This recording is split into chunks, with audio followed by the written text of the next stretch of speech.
প্রিয় শিক্ষার্থী বন্ধুরা, আজকের ভিডিওতে তোমাদের স্বাগতম।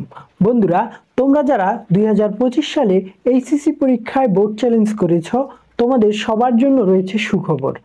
বন্ধুরা, তোমরা যারা 1-2 সাবজেক্টে ফেল করেছ কিংবা একটুর জন্য A+ পাওনি, তারা কিভাবে 1-2 সাবজেক্টে পাশ করে যাবে এবং কিভাবে A+ পাবে, সেটাই আজকের ভিডিওতে আমি তোমাদেরকে ব্যাখ্যা করব। বন্ধুরা, তোমরা জানো এইচএসসি পরীক্ষায় খাতা সাধারণত পুনর্মূল্যায়ন হয় না, হয় পুনর্নিরীক্ষণ। আচ্ছা, তোমরা কি জানো পুনর্মূল্যায়ন এবং পুনর্নিরীক্ষণের মধ্যে পার্থক্য কি?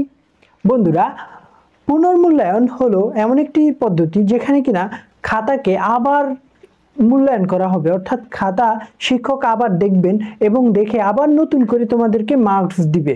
অর্থাৎ প্রতিটি প্রশ্নের জন্য নতুন করে আবার মার্কস দেওয়া হচ্ছে পুনর্মূল্যায়ন। কিন্তু তোমরা যখন বোর্ড চ্যালেঞ্জ করো তখন সাধারণত পুনর্মূল্যায়ন করা হয় না, যেটা করা হয় সেটার নাম হচ্ছে পুনর্নিরীক্ষণ। এই পুনর্নিরীক্ষণ কি? পুনর্নিরীক্ষণ হলো তোমাদের খাতাটাকে আর নতুন করে দেখা হবে না, বরঞ্চ তোমাদের খাতায় কোনো ভুল আছে কিনা, অর্থাৎ তোমাদের খাতায় কোনো মার্কস স্যার উঠাতে ভুল করেছে কিনা সেগুলো চেক করবে এবং চেক করবে টেকনিক্যাল কোনো ফল্ট আছে কিনা সেগুলো।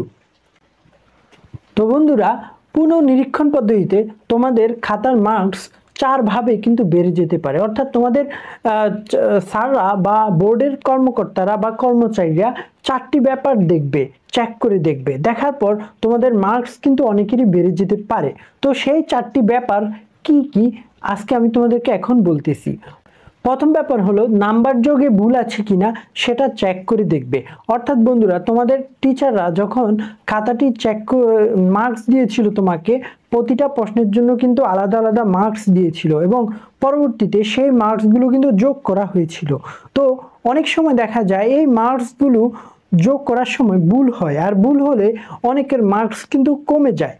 তো কমে গেলে এটা কিন্তু তোমার জন্য, অনেকের জন্য ফেল হওয়ার কারণ হয়ে দাঁড়ায়, কিংবা অনেকের A+ মিস হয়ে যায়।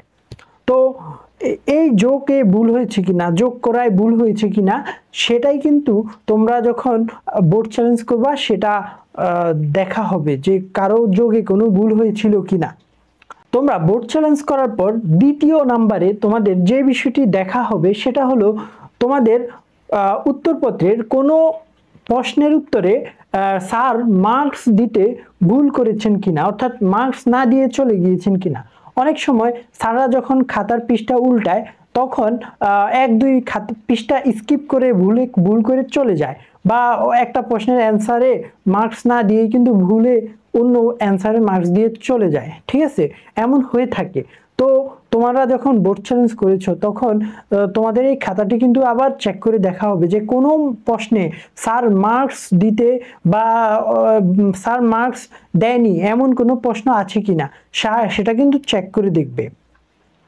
তো বন্ধুরা, তৃতীয়ত যে বিষয়টি দেখা হবে সেটি হলো ডাটা এন্ট্রি বা তোমার মার্কসটি মার্কশিটে উঠানো হয়েছে কিনা ঠিক মতো।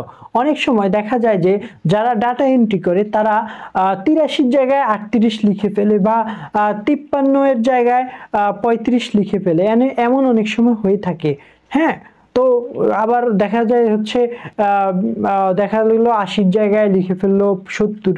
তো এমন অনেক সময় হয়ে থাকে, সাধারণত অনেক কাজের চাপ থাকে, তখন তাড়াতাড়ি করতে গিয়ে এ ধরনের ভুল করে থাকে ডাটা এন্ট্রি অপারেটররা। তো সে সময় তোমার মার্কসটি ঠিকভাবে মার্কশিটে তুলেছিল কিনা সেটা কিন্তু আবার চেক করে দেখা হবে পুনর্নিরীক্ষণের সময়। এরপরে যেটা দেখা হবে সেটা হলো তুমি যেই নাম্বারটি পেয়েছো সেটি ঠিকঠাক মতো তোমার রুল অনুযায়ী তোমার ওই মার্কশিটে উঠানো হয়েছে কিনা সেটিও কিন্তু দেখা হবে। বন্ধুরা, তো এই জিনিসগুলো যখন তোমার দেখবে তখন কিন্তু তোমার মার্কস বেড়ে যেতে পারে।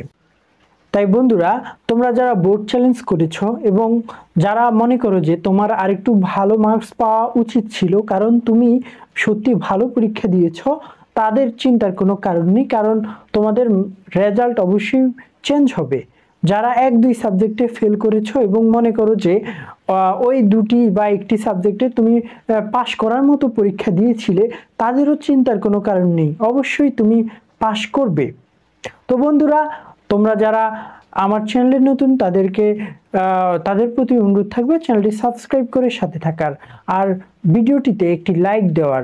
বন্ধুরা, এই চ্যানেলে নিয়মিত তোমাদের এইচএসসি পরীক্ষার যে কোনো আপডেট কিন্তু পাওয়া যায়, তো অবশ্যই সাবস্ক্রাইব করে সাথে থাকবে।